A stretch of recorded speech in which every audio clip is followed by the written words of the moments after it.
Hello friends, कैसे हैं आप सब लोग।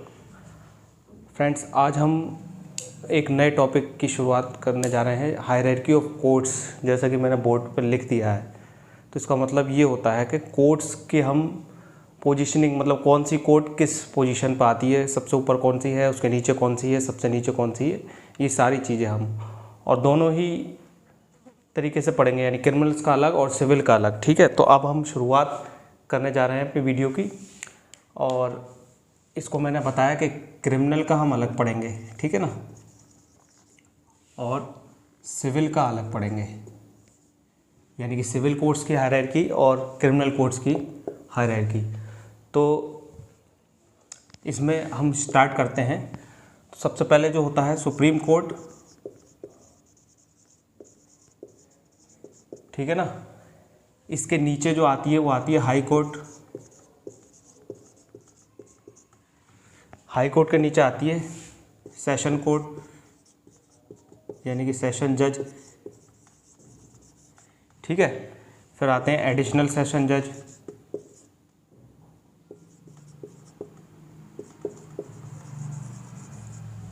फिर आते हैं असिस्टेंट सेशन जज,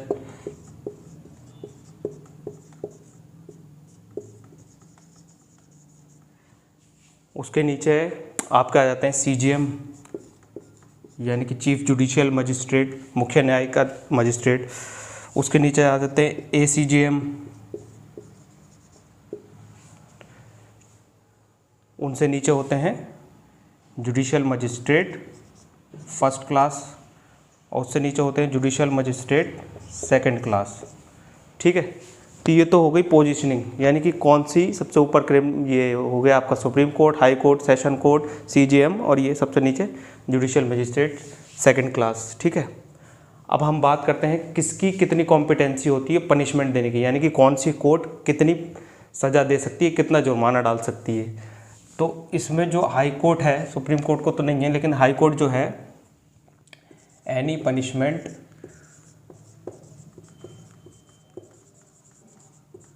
प्लस एनी फाइन, ठीक है। यानी कि जो हाई कोर्ट है वो कोई भी सज़ा दे सकता है, कितनी भी सज़ा दे सकता है, मृत्युदंड भी दे सकता है, ठीक है ना, डेथ पेनाल्टी भी दे सकता है, ठीक है। सेशन जज जो होते हैं ये भी एनी पनिशमेंट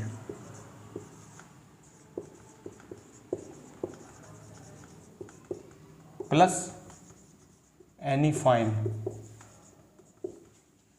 यानी कि एनी पनिशमेंट में ये भी डेथ की सज़ा दे सकते हैं, यानी कि मृत्युदंड सेशन जज भी दे सकते हैं। एडिशनल सेशन जज ये भी any punishment plus any fine, और ये डेथ भी दे सकते हैं, ठीक है। इसके नीचे मैंने बताया आपको असिस्टेंट, ये होती है इनकी कॉम्पिटेंसी 10 ईयर्स की, ठीक है। ये 10 ईयर्स तक की पनिशमेंट दे सकते हैं प्लस एनी फाइन,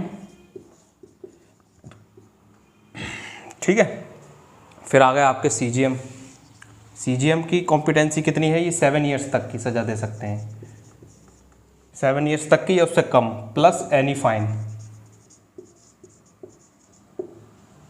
एसीजीएम ये भी 7 ईयर्स तक प्लस एनी फाइन, ठीक है। जुडिशियल मजिस्ट्रेट फर्स्ट क्लास ये होते हैं, इनकी कॉम्पिटेंसी होती है 3 ईयर्स की, 3 साल तक की सज़ा प्लस 10,000 फाइन, इससे ऊपर का फाइन नहीं डाल सकते ये। जुडिशियल मजिस्ट्रेट सेकंड क्लास, इनकी जो कॉम्पिटेंसी होती है वो 1 ईयर की होती है, ठीक है, प्लस 5,000 फाइन। ये आप समझिए, ठीक है।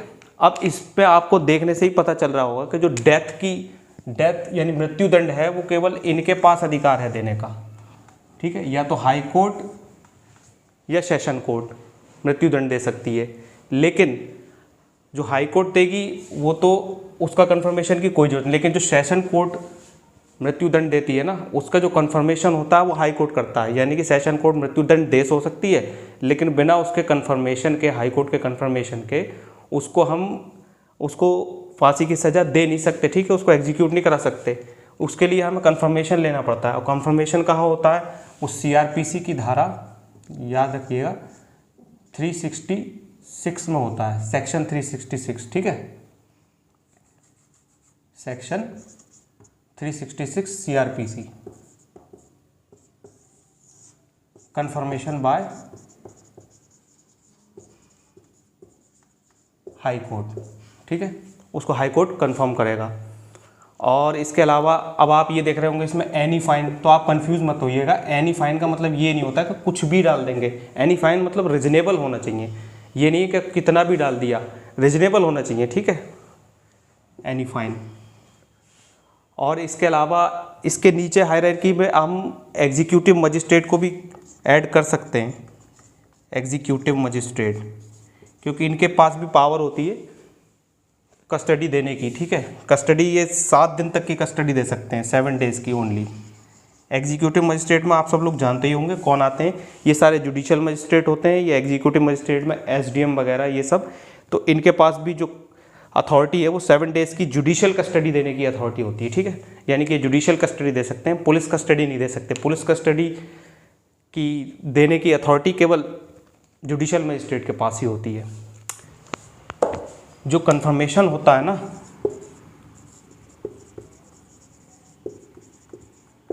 वो जैसे कि मान लीजिए सेशन कोर्ट ने डेथ पेनल्टी दी किसी को। अब किसी व्यक्ति को अगर कोई सज़ा सुनाई जाती है तो उसके पास एक अधिकार होता है, उसके पास राइट होता है अपील में जाने का, ठीक है। अब मान लीजिए उसने अपील करी या फिर नहीं करी, ठीक है, तो उसका जो अपील का टाइम पीरियड होता है वो निकल जाने के बाद, या तो उसने अपील नहीं करी है तो अपील का जो टाइम पीरियड है वो निकल जाने के बाद, या फिर उसकी अपील पेंडिंग है तो अपील जो उसकी होती है उस पर फाइनल ऑर्डर आने के बाद ही कंफर्मेशन ऑर्डर के लिए जाते हैं 366 में।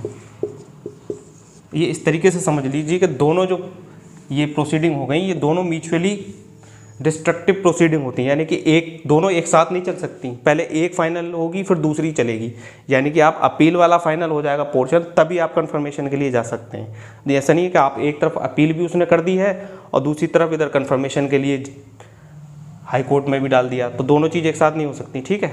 ये चीज़ है इसमें। अब इसके बाद अब बचती है सिविल की, तो सिविल के बारे में अभी हम देख लेते हैं।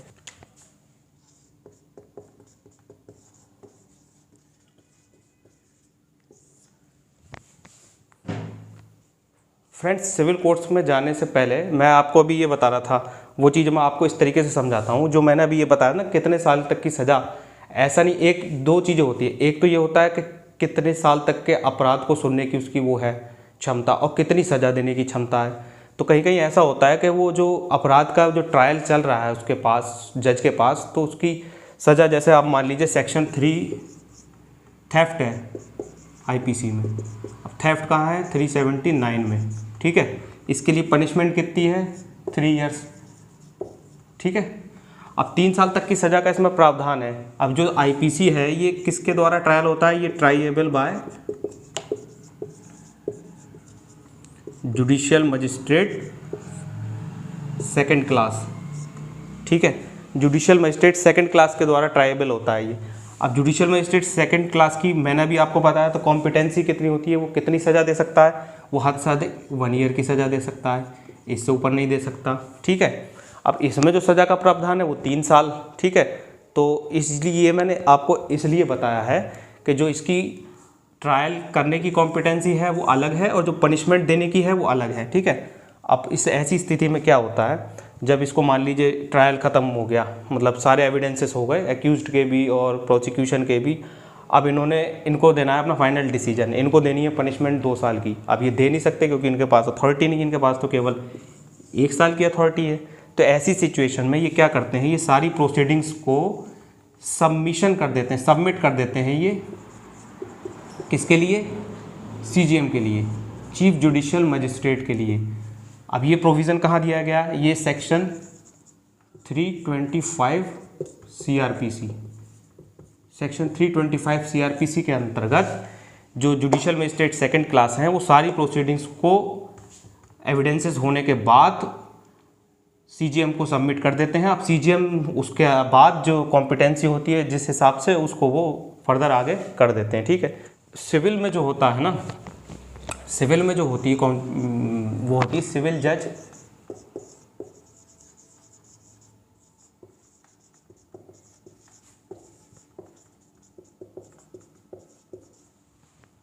जज सीनियर डिवीज़न, और इसके बाद होते हैं सिविल जज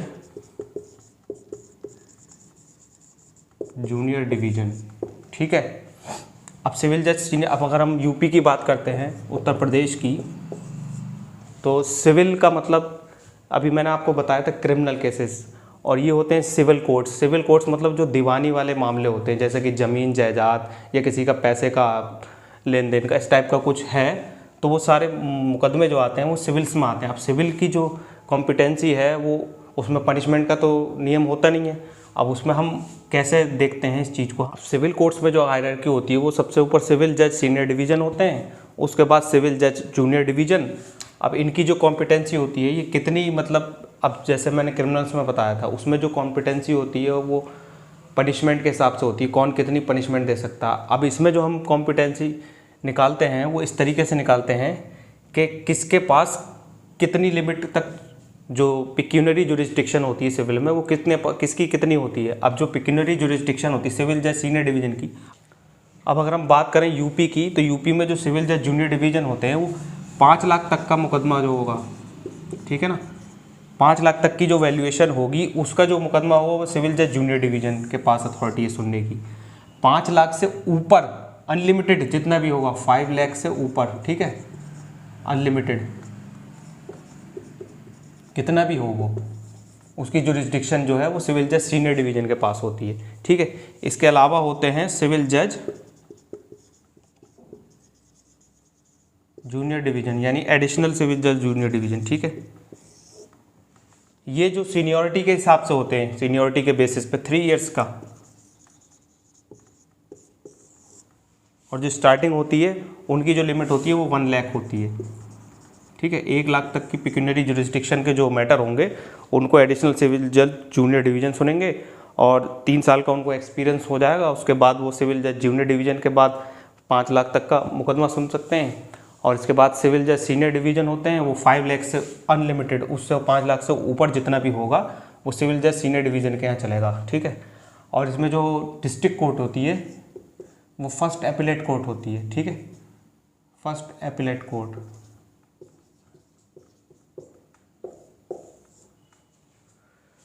तो ये सारी हायरार्की हो गई कोर्ट्स की। सिविल की मैंने आपको अलग बता दी, क्रिमिनल्स की मैंने आपको अलग बता दी, और क्रिमिनल्स में कौन से जज के पास कितनी सज़ा देने का प्रावधान है, एग्जीक्यूटिव मजिस्ट्रेट का भी आपको बता दिया, SDM वगैरह का, और ये सिविल कोर्ट्स का मैंने आपको अलग बता दिया कि यूपी के हिसाब से बताया ये तो मैंने, कि कौन से जज के पास कितनी वैल्यूएशन तक का सूट, उसका जो ट्रायल है उसकी कोर्ट में चल सकता है। तो ये सारी चीज़ आपको इसमें मैंने बता दिया। बाकी कोई चीज़ अगर छूट रही हो तो आप मुझे कमेंट में सजेस्ट कर सकते हैं, मैं उसको भी ऐड कर सकता हूँ। ठीक है, और तब तक के लिए थैंक यू।